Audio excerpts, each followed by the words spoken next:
সেটাও আমার কাছে মিস্ট্রি যে এটা কে দিল, সেটা আমার কাছে প্রশ্ন। তোমার মতো একজন দেখতে দাঁড়িয়ে ছিল এখানে, আমরা দেখলাম। আমার মতন দেখতে কোথায় গেল? অনেকটা এইটা আমার মতন দেখতে, কিন্তু এইটা ঠিক আছে। হ্যাঁ, আর আগের চুলটা আমার মতন দেখতে নয়। আচ্ছা, আমরা এই পোস্টারে দেখতে পাচ্ছি একটা রোমান্টিক লুকও আছে এবং সেই ছবিটা মানে থ্রিলার তো বটেই, সঙ্গে মানে রোমান্টিক, এই জুটিকে মানে বেশ রোমান্টিক জুটি হিসেবেও দেখা যায়। সেটা যদি একটু ওই এক কথায় উত্তর মিস্ট্রি।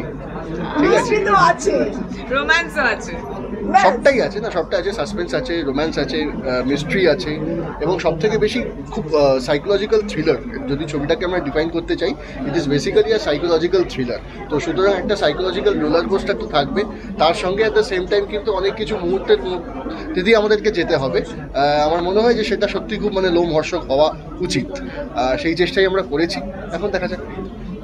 আমরা বিভিন্ন রূপে পেয়েছি, সেই জায়গা থেকে এখানে 7টা রূপ, সেইটা নিয়ে কি বলবেন? হ্যাঁ, ওই 7টা লুক তো ডেফিনেটলি আমার কাছে, দেখো অনেকেই অনেক সময় জিজ্ঞেস করেছেন যে কোন ছবিটা তোমার ক্ষেত্রে সব থেকে বেশি চ্যালেঞ্জিং, বাট আমার কাছে এই মুহূর্তে চ্যালেঞ্জিং সব থেকে হচ্ছে বহুরূপ।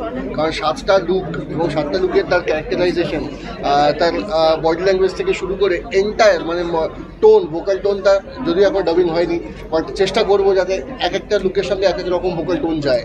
তো সেই চেষ্টাগুলো থাকবে। তো বুঝতেই পারছো যে খুব একটা ইজি নয়। চেষ্টা করব যে শক্তটাকেও কতটা সহজের সঙ্গে করা যেতে পারে, সেটাই। আচ্ছা, তোমাকে তো চেনা যাচ্ছে না, ইদিকাকে চিনতে পেরেছিলে শুটিং এর সময়? ইদিকাকে তো চেনা গেছে, না, একটু অন্যরকমের না? হ্যাঁ অবশ্যই তাই। এই যে আমার মনে হয় যে এদিকাকে এরকম লুকে কখনো দেখা যায়নি। ঠিক আছে, ইনফ্যাক্ট মানে এই ছবিতে এমনভাবে বিশেষ করে লুক নিয়ে যদি নাচার করা বলো, তাহলে শুধু আমার সঙ্গে হয়েছে এবং এদিকার সেই লুকগুলো হয়েছে। আর বাদ বাকি যারা, কমলদা একটা প্রচণ্ডভাবে ইম্পর্টেন্ট একটা ক্যারেক্টার প্লে করেছেন, আর আমাদের দেবলীনা দি রয়েছে, আমাদের রাজাদা আছে, তো এক একজন রয়েছেন, আমাদের রয়েছেন, আমাদের লোকনাথদা রয়েছেন, তো সবাই রয়েছেন এবং তারা বিভিন্ন রকম এক একজন লুক নিয়েছে। হয়তো সেই লুকগুলোতে সচরাচর তাদেরকে আমরা আগের ছবিগুলোতে দেখিনি। পরের অংশ লেখা শুরু হয়ে গিয়েছে, কতটুকু শুনলাম। এখন প্রডিউসার পেমেন্ট করেনি, তাই বলতে পেমেন্ট করলে বুঝবো লেখা হচ্ছে, আমিও করছি। আচ্ছা, বহুরূপী শব্দটার মধ্যে ভয় পাও? বহুরূপ শব্দটার মধ্যে মানুষ মানেই তো বহুরূপ, এটা তো আমরা সমাজে আশেপাশে সবাইকে দেখতে পাচ্ছি। তো অ্যাকাস্টমড হওয়া, অ্যাট দ্য সেম টাইম ওই যে ভয় নয়, বাট একটু সচেতন হওয়া, এইটাই।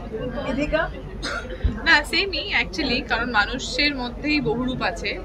বিভিন্ন ইন্ডিভিজুয়াল মানুষ, তাদের আলাদা আলাদা রূপ, সেই সময় মতন এক একটা রূপ আমরা দেখতে পাই।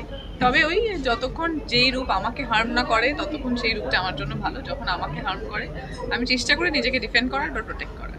এদিকে দুই বাংলার একদম জনপ্রিয় অভিনেত্রী তুমি, সন্ধ্যার সাথে প্রথম জুটি, কতটা ট্যাম্পার করে এবং কতটা মানে কাজ করে তোমার অভিজ্ঞতা সন্ধ্যার সাথে? ট্যাম্পার করে কিনা বলতে পারবো না, তবে খুবই কমফোর্টেবল একটা জোন ক্রিয়েট করে যাতে কাজটা খুব ভালো করে করতে পারি এবং খুব অসুবিধা না হয়। কারণ কি হয়, যারা স্টার মানুষেরা হয়, তাদের একটা আশেপাশে একটা অরা থাকে, যে একটা স্টার অরা যেটাকে বলি আমরা, বাট সেটা সামনে দাঁড়িয়ে এই তো স্টার অরাই তো হলো।